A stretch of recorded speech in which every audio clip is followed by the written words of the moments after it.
تو شعبان کے مہینے میں روزے بھی خوب رکھنے چاہیے، شعبان کے مہینے میں اللہ سے دعائیں بھی کرنی چاہیے، لیکن خاص طور پر 15 شعبان کی رات کو جاگنا چاہیے، اللہ سے دعائیں کرنی چاہیے، لمبی نفلیں پڑھنی چاہیے، لمبا سجدہ کرنا چاہیے۔ اور ہمارے نبی کا ارشاد ہے کہ 15 شعبان کی رات کو اللہ تعالیٰ بنو کلب ایک قبیلہ تھا، عربوں کا ایک قبیلہ تھا بنو کلب، اس قبیلے کی خصوصیت یہ تھی کہ اس کے پاس بکریاں بہت تھیں، ایک آدمی کے پاس سینکڑوں بکریاں۔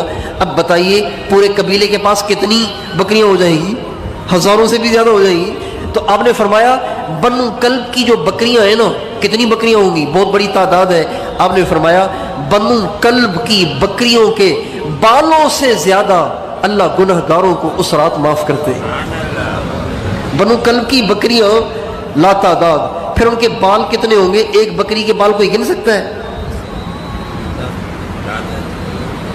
اتنے لوگوں کو اللہ 15 شعبان کی رات کو معاف کر دیتے، جہنم کی آگ سے نجات دے دیتے۔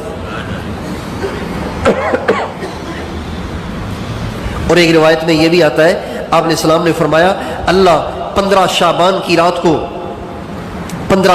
کی رات کو پہاڑوں کے وزن سے زیادہ، درختوں کے پتوں سے زیادہ،